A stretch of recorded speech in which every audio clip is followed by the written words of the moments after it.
আপনারা যখন হাত দিয়ে দেখবেন এত সুন্দর আঠালো, যখন এটা আপনার লাড্ডুতে লিপিং করা হবে জাস্ট অসাধারণ লাগবে। আর কাতল মাছ, বড় সাইজের কাতল মাছগুলো ভালো খায় এটা। আসসালামু আলাইকুম, বিডি ভিলেজ ফিশিং 2.0 ইউটিউব চ্যানেলের নতুন একটা ভিডিওতে স্বাগতম। আজকে আপনাদেরকে একটা নতুন মাছ শিকারের একটা ভালো একটা মেডিসিন যেটা বলে বা টুটকা বলে, সেটা আমি আপনাদেরকে তৈরি করা শেখাবো। হয়তো আমরা অনেক ফিশিং শপ থেকে কিনি, আমি এর আগে কিনে শিকার করেছি।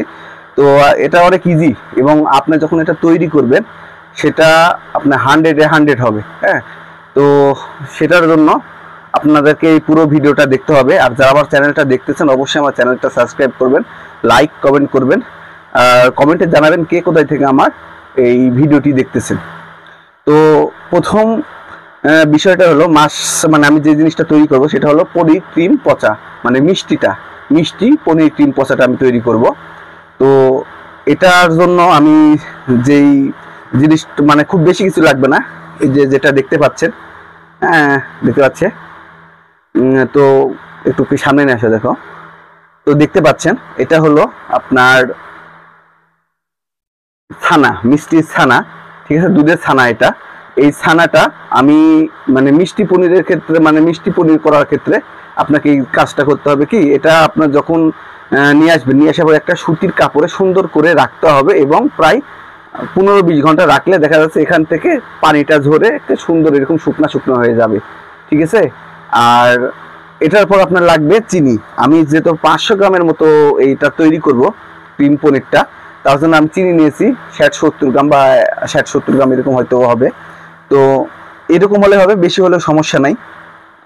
তো চলেন কিভাবে কি করতেছি সেটা ভিডিওতে দেখতে থাকুন।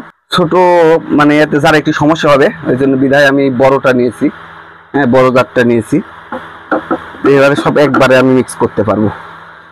আর এটা দিয়ে কি মাছ হবে, আপনার এই ক্রিমটা দিয়ে আপনি টোপের সাথে মিক্স করে মৃগেল মাছও ধরতে পারবেন। আবার আপনার এটা কাতলা এবং কাতলা মাছের লিপিং হিসেবে ব্যবহার করতে পারবেন। এটা এই যে কি সুন্দর হয়েছে দেখেন, শুকালে আপনার মিষ্টি পনিরের ক্ষেত্রে জাস্ট এইরকমই করতে হবে। হ্যাঁ, মিষ্টি পনির যখন করতে হবে এবার পানিটা শুকিয়ে নিতে হবে, তাছাড়া গন্ধ করবে, ঠিক আছে। আর পুরো ফার্মেন্টেশন কিভাবে কি করতে হবে সেটা তো অবশ্যই ভিডিও লাস্টে দেখাবো, ভিডিওটি দেখতে থাকুন। এই যে পনির দিলাম, আপনার ছানাটা দিয়ে দিলাম, সাথে এই মিষ্টি চিনিটা দিয়ে দিলাম। ওকে, তো দেখতে থাকুন কি করা হয়।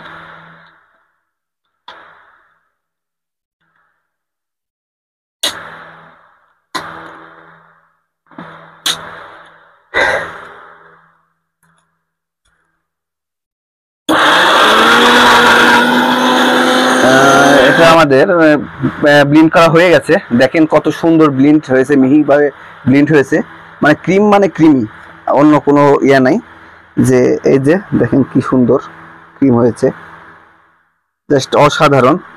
এটা আসলে মাছের খুবই প্রিয়। আমরা আসলে তো যে পনির পচাগুলো কিনি সেগুলো তো অনেক পানি লিকুইড, আসলে তারা সেগুলো তো ব্যবসার জন্য করে। আর আমরা তো ধরেন যে ব্যক্তিগতভাবে মাছ শিকার করার জন্য তৈরি করি। তো হয়তো বা আপনার সবাই এভাবে তৈরি নাও করতে পারে, হয়তো বিভিন্ন জন বিভিন্ন ধরনের টিপস ফলো করতে পারে। তো আমি এভাবেই করি, এটাই আপনাদেরকে দেখালাম। তো ফার্মেন্টেশনটা কিভাবে করবো, প্রস্তুত প্রণালীটা কি, এই যে আমি যে ব্লিন্ডটা করলাম, ব্লিন্ড করার পরে এটা আপনার একটা কোটার মধ্যে নিয়ে আপনি রাখবেন, রেখে রোদে মিনিমাম 10-15 দিন রোদে দিয়ে দিবেন। হালকা মুখটা হালকা আটকিয়ে রাখবেন, এবার ফুলফিল আটকাবেন না, হালকা করে আটকিয়ে রাখবেন, রেখে আপনার 10-15 দিন এভাবে রোদে দিবেন। রোদে দেওয়ার পরে দেখা যাবে আপনার এই বয়ম, যে বয়মে রাখবেন সেই বয়মের উপরে একটা তেল ছেড়ে দিয়েছে বা ঘিয়ের একটা প্রলেপ এসেছে, সেটা আপনারা তারপর থেকে আপনারা ব্যবহার করতে পারবেন। তখন বুঝবেন যে আপনার এটা রেডি, এবং যত পুরাতন হবে তত ভালো আসবে। আর নেক্সট আরেকটা ভিডিওতে আপনার জন্য গন্ধযুক্ত, যেটা পনির পচা বলে, যেটা আসলে আমরা মৃগেল মাছ শিকারের জন্য ব্যবহার করি বিশেষ করে, বা আমরা নদীতে, বিশেষ করে নদীতে শিকারের জন্য এই চার করার ক্ষেত্রে আমরা মৃগেল পনির পচাটা ব্যবহার করি, সেটা তৈরি একটা ভিডিও আপনাদের মাঝে নিয়ে আসবো। তো আপনারা সবাই আমার চ্যানেলটা অবশ্যই সাবস্ক্রাইব করবেন। আর মনে রাখবেন কিভাবে আমি এটা প্রসেস করতে বললাম। আপনারা প্রথম থেকে আরেকবার বলি, আপনারা 500 গ্রাম নেবেন, মিষ্টির ছানা নেবেন। ছানা নেওয়ার পর আপনার 100 থেকে 150 গ্রাম চিনি নেবেন। চিনি নেওয়ার পরে আপনার ব্লেন্ডারের আপনার এটা চিনি তার আগে এই ছানাটা একটু সুতির কাপড়ে সুন্দর করে রেখে দিবেন। রেখে দিলে আপনার 15-20 ঘন্টা রেখে দিলে দেখা যাচ্ছে যে পানিটা সেটা পড়ে যাবে। আর খেয়াল রাখতে হবে যেন মাছি না পড়ে। মাছি পড়লে কিন্তু আপনার এটা হলো পোকা ধরার সম্ভাবনা আছে। সেই জন্য আপনারা একটু যতটা সেফটি ভাবে রাখা যায় রাখবেন। রেখে পানিটা ঝরা নিয়ে ব্লেন্ডারে চিনি আর এটা মিক্স করে একটা জারে করে আপনারা রোদে দিয়ে দিবেন। দেওয়ার পরে আপনারা 10-15 দিন রোদে দেওয়ার পরে দেখবেন যে এটা একটা সুন্দর ঘ্রাণ এসেছে এবং একটা তেল ছেড়েছে, ঘিয়ের মতো একটা তেল ছেড়েছে। তো আপনারা দেখতে তো না কিভাবে বয়মজাত করা হয়, সেটাও আপনাদেরকে দেখাবো, সঙ্গে থাকুন। ওকে, তো আমার জার করা কমপ্লিট। আমি যে জারে হলো আপনার গন্ধযুক্ত যেটা সেটা তৈরি করেছি। এটা ফর্মুলা অবশ্যই আপনার নেক্সট ভিডিওতে দিব। আর এই যে এটাতে তৈরি করলাম আপনার মিষ্টি পনির পচা। তো সবাই আমার চ্যানেলটা ফলো করবেন আর সবাই আমার সাথেই থাকবেন। আর কে কীভাবে এইগুলা প্রসেস করেন সেটা অবশ্যই কমেন্টে জানাবেন। সকলকে ধন্যবাদ, ভালো থাকবেন, সুস্থ থাকবেন। আসসালামু আলাইকুম।